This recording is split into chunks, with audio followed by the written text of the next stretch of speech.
नमस्कार दोस्तों, स्वागत है आपका अपने YouTube चैनल एसएस ज्ञान गुरु पर। दोस्तों आज की वीडियो में हम डिस्कस करने वाले हैं जनरल साइंस यानी सामान्य विज्ञान के टॉप 15 मोस्ट इंपॉर्टेंट क्वेश्चन जो आपके आने वाले एग्जाम के लिए काफ़ी इंपॉर्टेंट रहेंगे। दोस्तों हर एक क्वेश्चन से रिलेटेड जितने भी इंपॉर्टेंट पॉइंट बनेंगे वो सभी मैं आपसे डिस्कस करूंगा, जिससे आपके 50 से 60 क्वेश्चन बहुत ही आसानी से तैयार हो जाएंगे। तो चलिए बिना देर के वीडियो को स्टार्ट कर लेते हैं।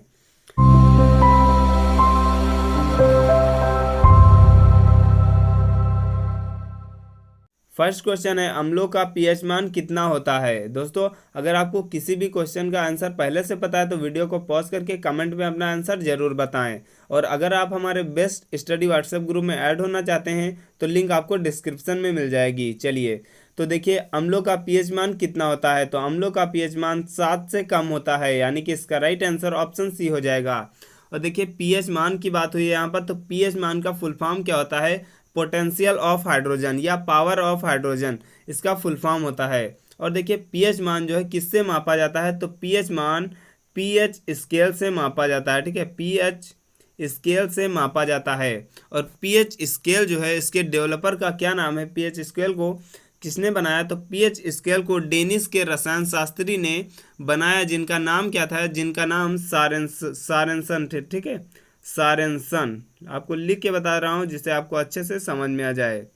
सारेंसन है। और इन्होंने इसको जो डेवलप किया, तो कब डेवलप किया, 1909 में किया। 1909 में इसको डेवलप किया।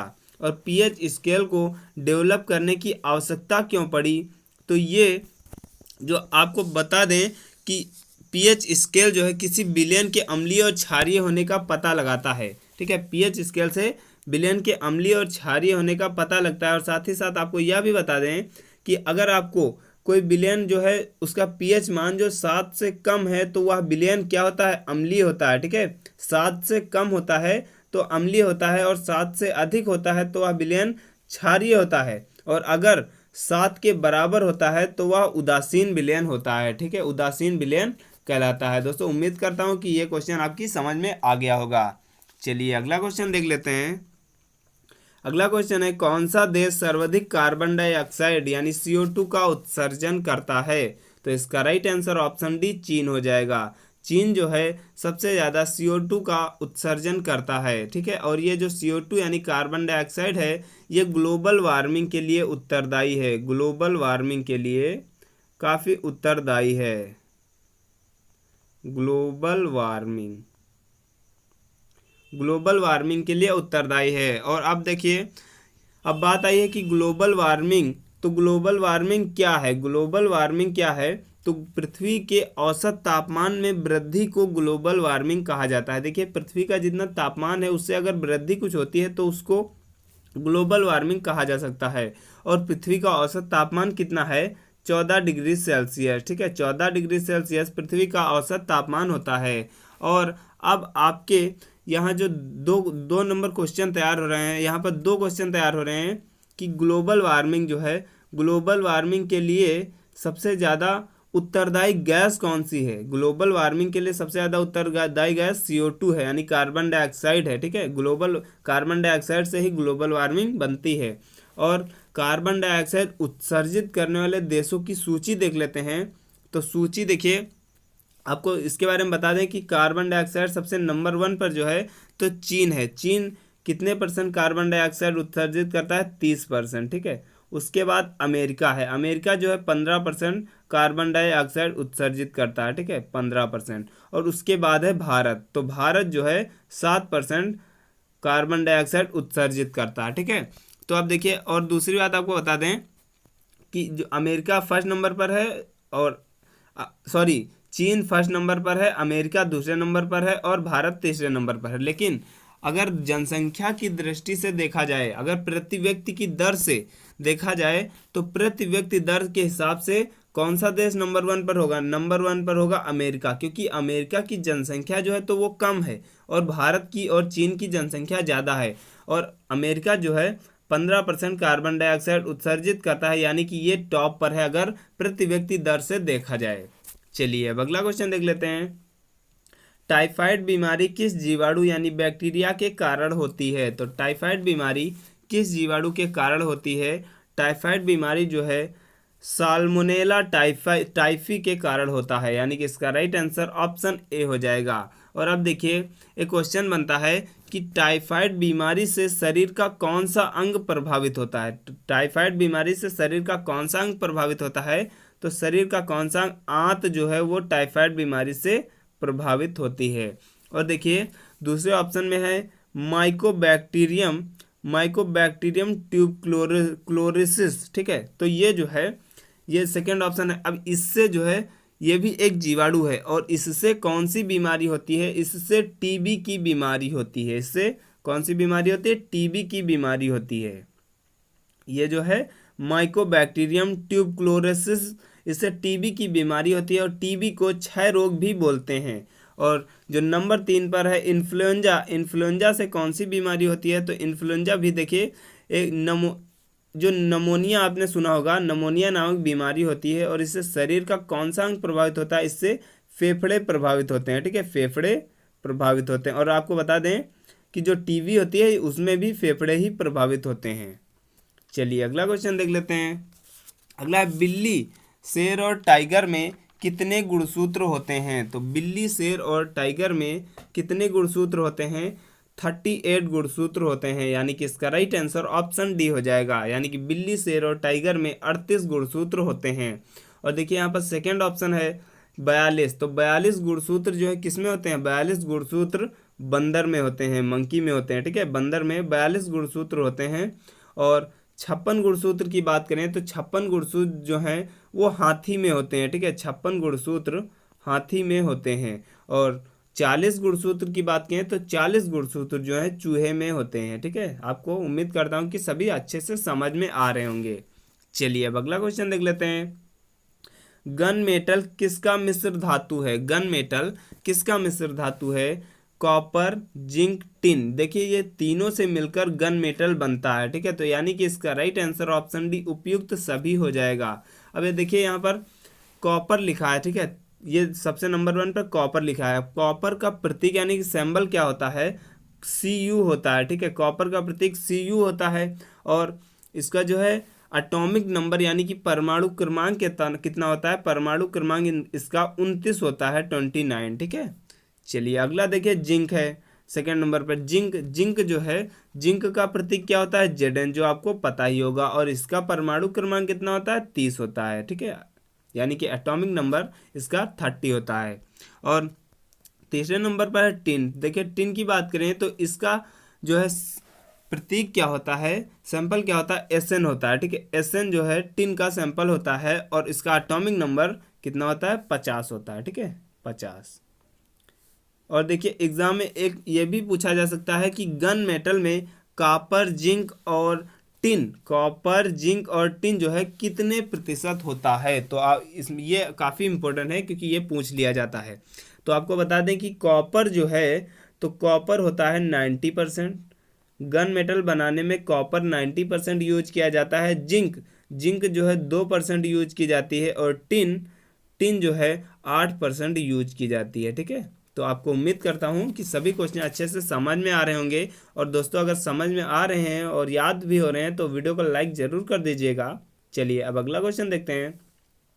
मनुष्य की लार में कौन सा एंजाइम पाया जाता है, मनुष्य की लार में कौन सा एंजाइम पाया जाता है। तो मनुष्य की लार में आपको पता ही होगा कि मनुष्य की लार में टाइलिन एंजाइम पाया जाता है। ये बात तो आपकी सही है, बट जो इस टाइलिन एंजाइम को और किन नामों से जाना जाता है, एमाइलेज, पटियालिन, ये दोनों नाम जो हैं ये टाइलिन के ही हैं, टाइलिन एंजाइम के ही हैं। यानी कि इसका राइट आंसर क्या होगा, उपयुक्त सभी, यानी कि ऑप्शन डी इसका राइट आंसर हो जाएगा। अगला क्वेश्चन है, दांतों के अध्ययन को क्या कहा जाता है। तो दांतों के अध्ययन को क्या कहा जाता है, ओडोंटोलॉजी, ठीक है। इसका राइट आंसर ऑप्शन ए हो जाएगा, ओडोंटोलॉजी दांतों के अध्ययन को कहा जाता है। और देखिए यहाँ पर सेकेंड ऑप्शन जो है ओरोलॉजी, तो ओरोलॉजी जो है पर्वत के अध्ययन को कहा जाता है, ठीक है, पर्वत के अध्ययन को कहा जाता है। उसके बाद देखिए यहाँ पर नीचे एस्ट्रोनॉमी, एस्ट्रोनॉमी थर्ड नंबर पे है। तो एस्ट्रोनॉमी जो है ये किसके अध्ययन को कहा जाता है, ये खगोलीय पिंडों के अध्ययन को कहा जाता है, ठीक है, खगोलीय पिंडों के अध्ययन को, खगोलीय पिंडों के अध्ययन को कहा जाता है। अब सबसे नीचे लास्ट पे एंथोलॉजी है, तो एंथोलॉजी जो है ये किसके अध्ययन को कहा जाता है? तो एंथोलॉजी जो है फूलों के अध्ययन को कहा जाता है। ठीक है, एंथोलॉजी फूलों के अध्ययन को कहा जाता है। ये सभी पॉइंट में जितने भी आपको इम्पोर्टेंट पॉइंट बता रहा हूँ वो आपके लिए काफ़ी ज़्यादा इम्पोर्टेंट है, इसलिए आप अच्छे से ज़रूर इनको याद कर लीजिएगा। ठीक है, चलिए अब अगला क्वेश्चन देख लेते हैं।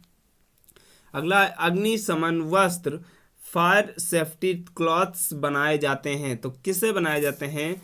एस्बेस्टस से बनाए जाते हैं, यानी कि इसका राइट आंसर ऑप्शन सी हो जाएगा। ठीक है, अब देखिए एक जो है इम्पोर्टेंट पॉइंट है, तो एस्बेस्टस का सबसे ज़्यादा उत्पादन कहाँ होता है? तो एस्बेस्टस का सबसे ज़्यादा उत्पादन रूस में होता है, और रूस में एस्बेस्टस का उत्पादन कितना होता है? विश्व का, पूरे विश्व का 55% जो है एस्बेस्टस का उत्पादन रूस में ही होता है।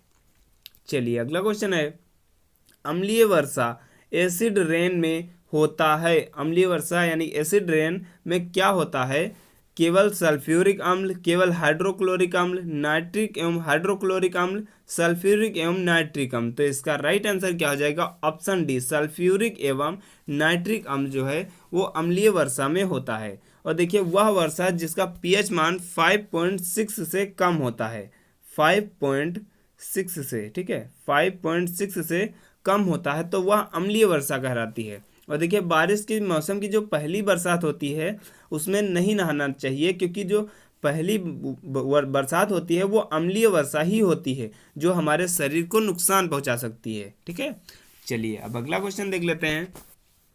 जंग रहित लोहा बनाने में प्रयुक्त होने वाली महत्वपूर्ण धातु है, तो जंग रहित लोहा बनाने में क्रोमियम का यूज किया जाता है। क्रोमियम जो है प्रयुक्त की जाती है। और बात करें अगर लोहे में कितने प्रतिशत क्रोमियम जो है मिलाया जाता है, तो क्रोमियम जो है 18% मिलाया जाता है, 18% क्रोमियम मिलाया जाता है। और यह जब लोहा बनकर तैयार होता है तो इस लोहे को स्टेनलेस स्टील कहा जाता है। ठीक है, स्टेनलेस स्टील।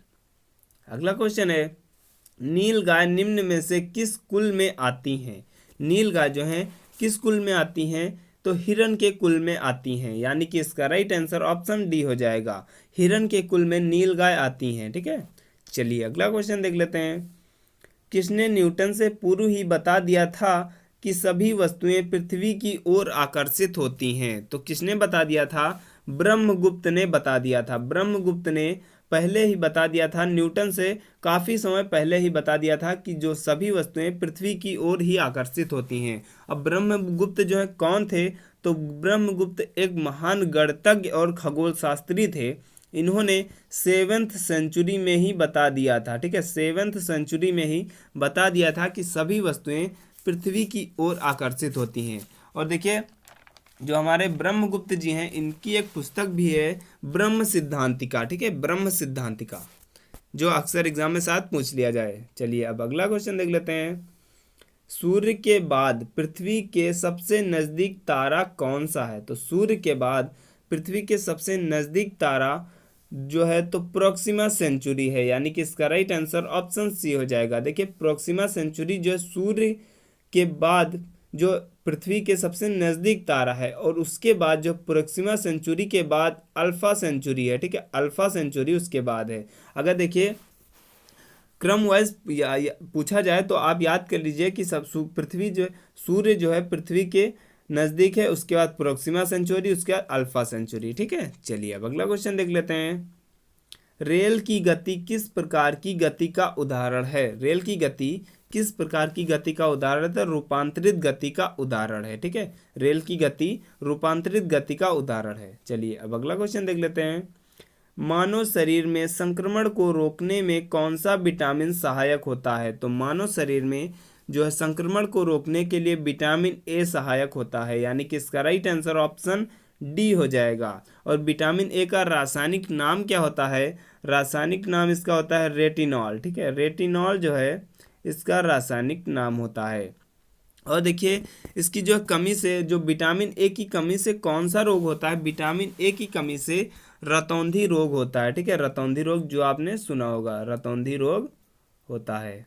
विटामिन ए की कमी से रतौंधी रोग होता है। और विटामिन ए के स्रोत क्या क्या हैं? तो विटामिन ए के स्रोत दूध, गाजर, अंडा अंडा इत्यादि। ठीक है, ये विटामिन ए के स्रोत हैं। दोस्तों बस आज की वीडियो हमारी यहीं पर समाप्त होती है। अगर आपको वीडियो पसंद आई हो तो वीडियो को लाइक कर दीजिएगा और चैनल को सब्सक्राइब कर लीजिएगा और बेल आइकन को जरूर प्रेस कीजिएगा, जिससे आपको सभी वीडियो की नोटिफिकेशन मिले सबसे पहले। तो मिलते हैं नेक्स्ट वीडियो में, तब तक के लिए बाय।